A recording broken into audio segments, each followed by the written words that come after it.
நேற்று நடந்திருக்கிறது. ஒரே நேரத்தில் அட் அ டைமில் 3000 பேஜர்கள் வெடித்து சிதறி இருக்கின்றன. பேஜர் எங்கே வச்சுருப்பாங்கன்னா இடுப்பில் சொறி தான் வச்சுருப்பாங்க, இந்த பெல்ட்டில் சொறி வச்சுருப்பாங்க. இப்போ ஒரே சமயத்தில் எப்படி இந்த பேஜர்கள் வெடித்தன? இப்போ ஒரு 1,00,000 பேஜர் கொடுத்துருக்காங்கன்னா அந்த 1,00,000 பேஜரும் அந்த கம்பெனியோட எந்த இடத்துல இருக்காங்கன்னு உங்களுக்கு தெரியும். அப்போ இந்த நிறுவனத்தோடு இஸ்ரேல் ஒரு மறைமுகமாக பேச்சுவார்த்தை நடத்தியோ அல்லது ஏதோ மிரட்டியோ இந்த ஹிஸ்புல்லா தான் பேஜர் அதிகமாக பயன்படுத்துகிறார்கள். எதற்காக பேஜர் பயன்படுத்துகிறாங்க? அந்த ஹிஸ்புல்லாவுடைய ஆட்கள் எங்கே இருக்காங்கன்னு கண்டுபிடிச்சிடக்கூடாது, அவங்களுடைய தளபதிகள் எங்கே இருக்கான்னு கண்டுபிடிச்சிடக்கூடாதுங்கிறதுக்காக அவங்க ரகசிய கோட் மூலமாக தான் அதையும் பதிவு பண்ணிக்கிறாங்க. பேஜரை பயன்படுத்தியவர்கள் பெரும்பாலானவர்கள் ஹிஸ்புல்லாவை சார்ந்தவர்கள் என்று இஸ்ரேலுக்கும் தெரியுது. அப்போ குறிப்பாக இந்த 3000 பேஜர்கள் நேற்று வெடித்திருக்கிறது. ஒரே சமயத்தில் கூட்டம் கூட்டமாக இருக்கிற இடத்துலையும் வெடிச்சிருக்கு.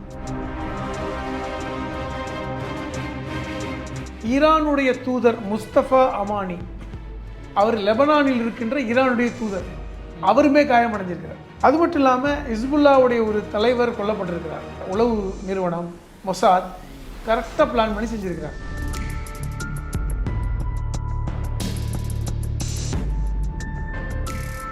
இது எப்படி வெடிக்க வச்சாங்க? ஒரு பேஜரில் என்னங்க இருக்கும்? Lithium battery. அந்த பேட்டரி எப்படி வெடிச்சது?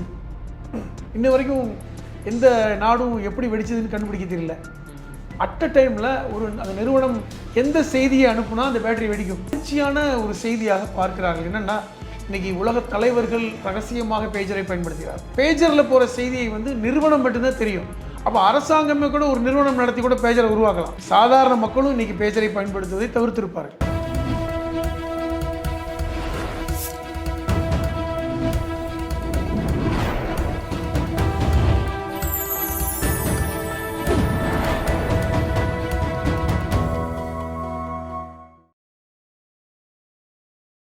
சேனல் 5 தமிழ் நேயர்களுக்கு வணக்கம். இன்றைய நேர்காணலில் நம்மோடு பேச இருப்பது எழுத்தாளரும் மூத்த பத்திரிகையாளருமான புதுமடம் ஹலீம் அவர்கள். சார் வணக்கம். சார் வணக்கம்.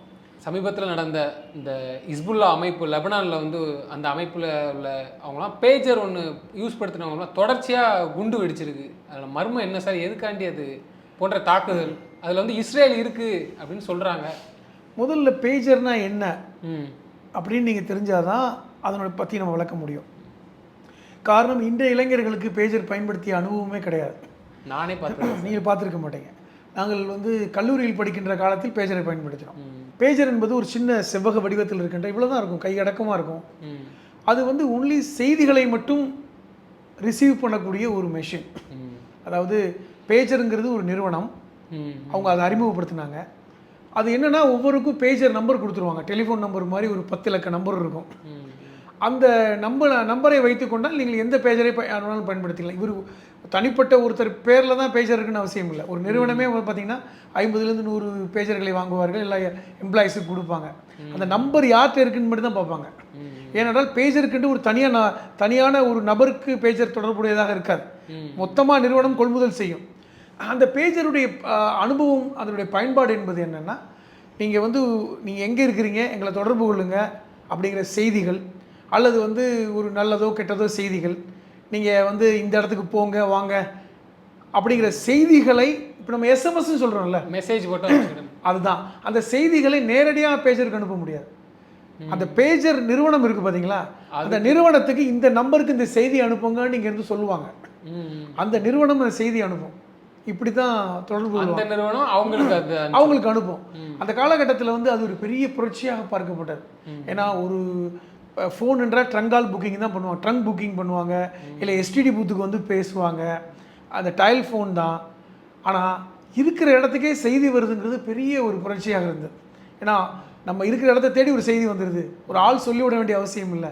நம்மளை நாடி ஒரு எலக்ட்ரானிக்கில் மெஷினில் ஒரு செய்தி, அதான் பேஜர்னு சொல்லுவாங்க. அப்போ அப்படிப்பட்ட பேஜரை இப்போ நாம் எல்லாம் பயன்படுத்துவது கிடையாது. காரணம், எப்பொழுது மொபைல் ஃபோன் வழக்கத்துக்கு விட்டதோ, அது இன்றைக்கி டச் ஃபோன் விட்டது, டிஜிட்டல் எராவில் நம்ம இருக்கிறோம்.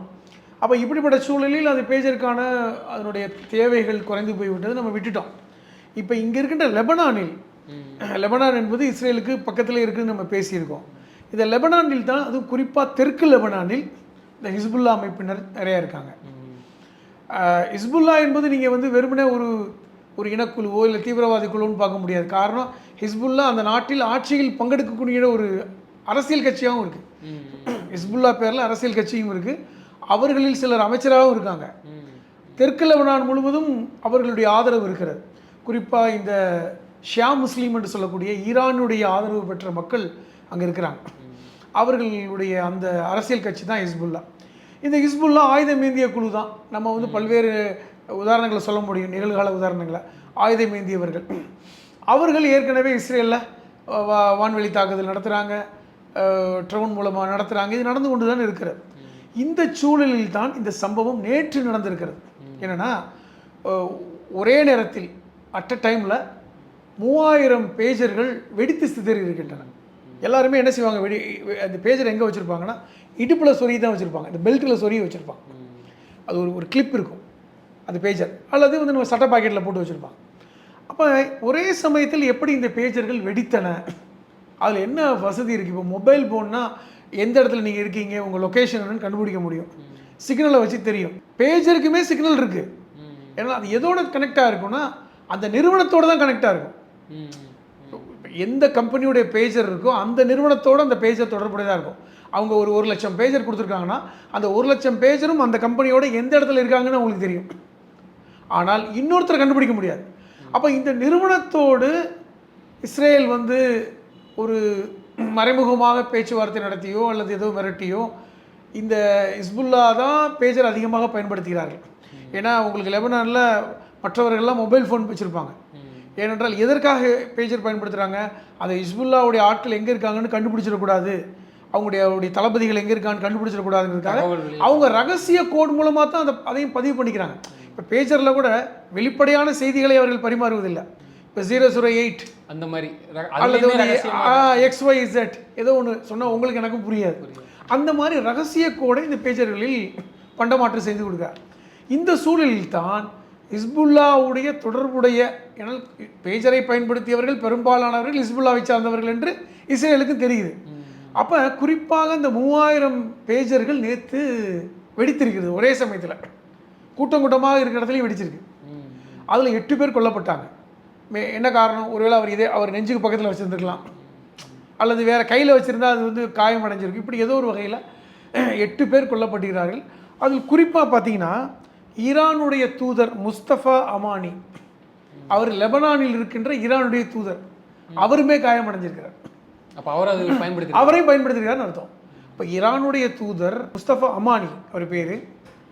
அவங்க தான் நமக்கு நல்லா தெரியும், ஈரான் தான் ஹிஸ்புல்லாவுக்கு ஃபண்டு பண்ணுது, ஆயுதங்களை கொடுக்குதுன்னு தெரியும். அது வெளிப்படையாக தெரிஞ்ச ஒரு விஷயந்தான், யாரும் இதை வந்து பெருசாக கண்டுபிடிக்க தேவையில்லை.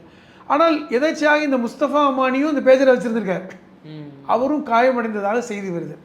அது மட்டும் இல்லாமல் ஹிஸ்புல்லாவுடைய ஒரு தலைவர் கொல்லப்பட்டிருக்கிறார். அவர் யாருன்னு இன்ன வரைக்கும் உண்மையான தகவல் தெரியல. பேஜர் யூஸ் பண்ணி இப்போ இதுலேருந்து என்ன தெரிகிறது என்றால், கரெக்டாக வந்து காய் நகர்த்தி பிளான் பண்ணி இஸ்ரேல் அரசு, அது குறிப்பாக வந்து அவர்களுடைய உளவு நிறுவனம் மொசாத் கரெக்டாக பிளான் பண்ணி செஞ்சுருக்கிறாங்க.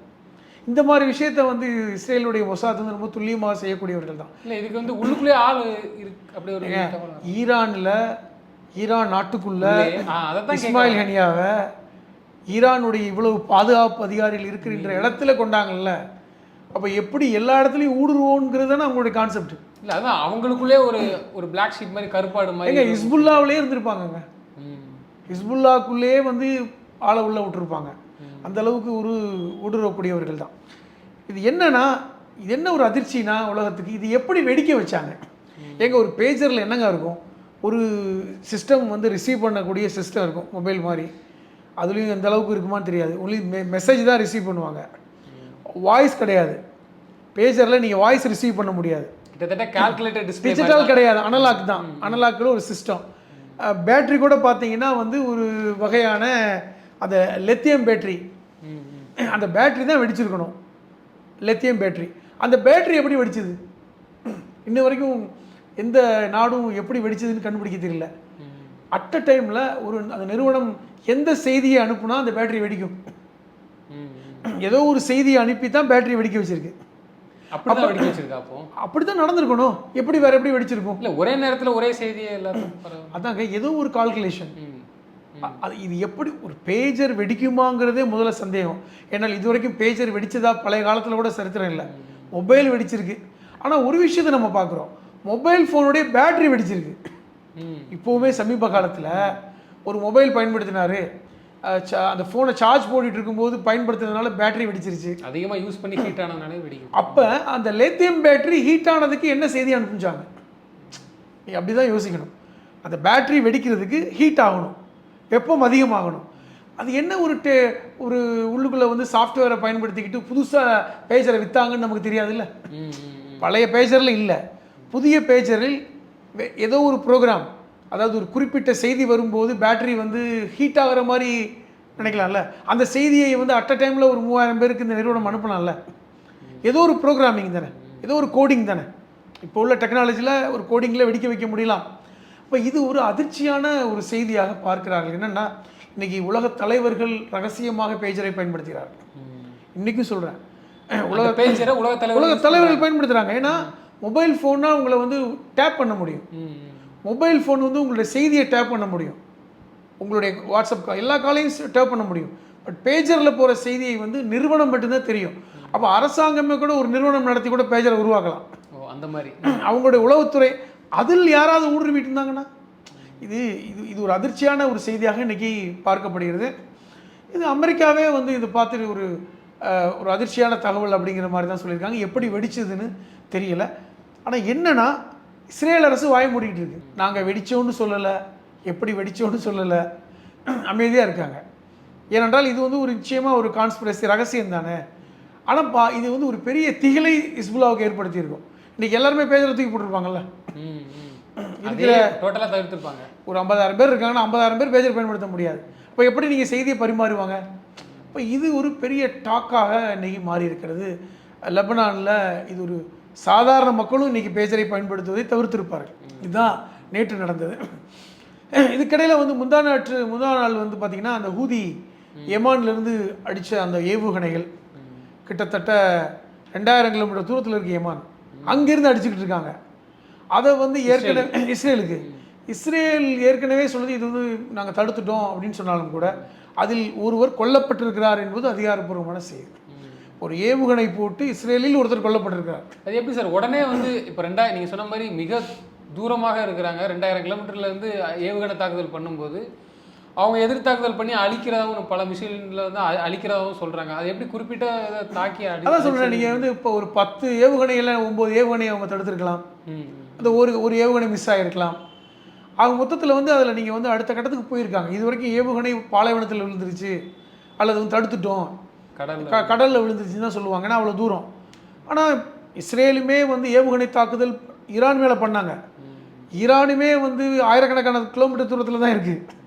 அப்போ அந்த அளவுக்கு இன்றைக்கி ஏவுகணை எல்லா நாடுகளிலும் வந்து விட்டது மாதிரி தான் நம்ம நினைக்க தோணுது. அப்போ இந்த யமானில் அந்த ஹூதி படையினருக்கு யார் ஏவுகணை கொடுத்தார்கள்? அவங்க தயாரிச்சிருக்க மாட்டாங்க. அது எந்த நாடு கொடுத்துச்சு? துருக்கி கொடுத்துச்சா, ரஷ்யா கொடுத்துச்சா? அந்த இது நமக்கு தெரியல. அப்போ மொத்தத்தில் வந்து ஏவுகணை வந்து விழுந்து சாகுற வரைக்கும் இன்றைக்கி டெவலப் ஆகிருக்கு. இன்றைக்கி வந்து உயிர்ப்பலி ஏற்பட்டிருக்கு. அப்போ இது ஒரு இதாக பார்க்கப்படுகிறது. மூன்றாவதாக, இந்த ஐக்கிய நாடுகள் சபை நேற்று சொன்ன ஒரு செய்தி, 1 வருடத்துக்கு இஸ்ரேலில் போர் நிறுத்தம் செய்ய வேண்டும். 1 வருடத்துக்கு நிப்பாட்டுங்க.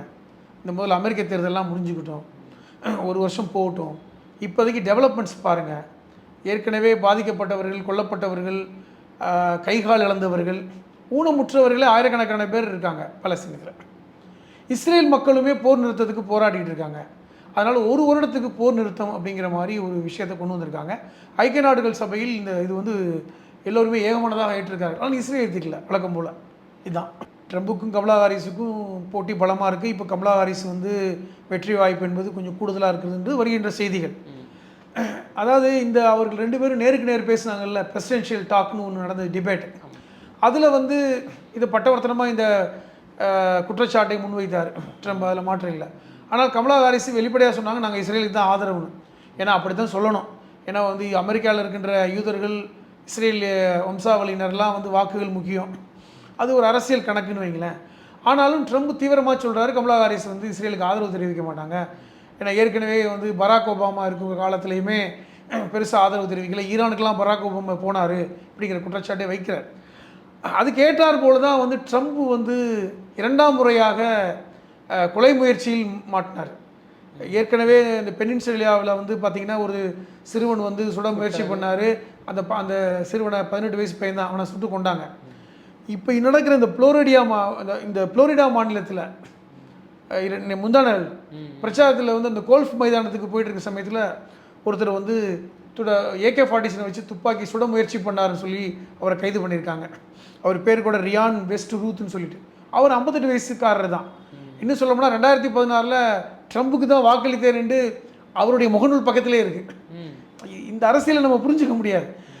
அவரை கைது பண்ணியிருக்காங்க. ஆனால் அவர் என்ன ஒரு காரணம் சொல்கிறாருன்னா, நான் வந்து உக்ரைனுக்கு ஆதரவாளன். ட்ரம்ப் என்ன சொன்னார்னா, அந்த பிரசிடென்ஷியல் டாக்கில் நாங்கள் வந்து உக்ரைனுக்கு ஆதரவு கொடுக்க முடியாதுன்னாரு. உக்ரைனை எதிர்க்கிறாரு. அவர் ரஷ்யா ஆதரவாளராக மாறிவிட்டார். அதனால தான் நான் கோவப்பட்டேன்னு இவர் சொல்கிறார். மொத்தத்தில் ட்ரம்ப் நடத்துகிற நாடகமாக அதுவும் நமக்கு தெரியல. இந்த நவம்பர் 5 ஃபஸ்ட் வீக்கில் தேர்தல் நடக்க போகுது. இப்போ இந்த மாதிரியான குழப்பங்கள் எல்லாம் இருக்கிறதுனால தேர்தலில் முதல்ல வந்து இந்த இஸ்ரேல் பாலஸ்தீன் யுத்தத்தை நிறுத்தி வைங்கன்னு சொல்லி ஐக்கிய நாடுகள் சபையில் பெரிய அளவில் கூச்சல் போடுறாங்க. இதெல்லாம் பார்க்க முடியாது, தேர்தல் முடியட்டும், இது வேற, ட்ரம்ப்பை வேற பாதுகாக்க முடியல. ஏன்னா ஒரு விஷயம் புரிந்து கொள்ளுங்கள், ட்ரம்புக்கு ஆதரவாக இப்போ யார் இருக்காங்க? எலான் மாஸ்க் பேசுகிறார். எலான் மாஸ்க் வந்து ட்விட்டரோட CEO. ட்ரம்புமே வந்து ஒரு பெரிய கார்ப்பரேட் முதலாளி தான். ஒரு கார்ப்பரேட்காரங்க அமெரிக்கா அரசியலை பிடிக்க நினைக்கிறாங்க. இப்போ எலான் மாஸ்கோ இல்லை ட்ரம்ப்போ இவர்களெல்லாம் வந்து ஒரு முதலாளிகள், வசதி படைத்த ஒரு சர்வாதிகார முதலாளிகள். இவர்கள் ஆட்சியில் வந்து உட்கார்ந்தால் அமெரிக்கா நாசமாயிடும்னு சொல்லி கமலா ஹாரிஸ் பேசுகிறாங்க. அது உண்மையும் கூட தானே. ஏன்னா வந்து ட்ரம்புக்கென்று ஒரு அரசியல் கோட்பாடெல்லாம் கிடையாது. இப்போ கமலா ஹாரிஸோ பைடனோ இருக்கின்ற அந்த ஜனநாயக கட்சி என்பது ட்ரெடிஷ்னலான கட்சி. அவர்கள் அரசியல்வாதி தான் தலைவராக வரணும்னு நினைக்கிறவங்க. ஆனால் இருக்கின்ற குடியரசுக் கட்சியில் இருக்கின்ற ட்ரம்ப் போன்றவர்கள் அல்லது எலான் மாஸ்க் போன்றவர்கள்லாம் பணக்காரர்கள், வசதி படைத்தவர்கள். திடீர்னு வந்து நாங்கள் ஜனாதிபதி, இப்போ இங்கே வந்து அம்பானியோ அதானியோ நான் பிரதமருக்கு போட்டியிடுறேன்னு சொன்னால் எப்படி நம்ம எதிர்பார்ப்போம்? அந்த மாதிரி ஆட்கள் அவர்கள். இப்போ அந்த மாதிரி இருக்கிறாங்க. ஸோ இப்படி அமெரிக்க தேர்தல் ரொம்ப என்னன்னா, கண்டிப்பாக ட்ரம்ப் தோற்கடிக்கப்பட்டால் மட்டும்தான் அமெரிக்கா காப்பாற்றப்படும் என்று கமலா ஹாரிஸ் பிரச்சாரம் செய்கிறார். இது ஒரு கமலா ஹாரிஸுக்கு ஒரு எட்ஜை கொடுக்கறது, அந்த மக்களும் இப்போ யோசிக்கிறாங்க அப்படின்றதான் இன்றைக்கி உள்ள நிகழ்கால சம்பவமாக நான் பார்க்குறேன். தொடர்ந்து எங்களோட பல்வேறு கருத்துக்களை பகிர்ந்தமைக்கு நன்றி.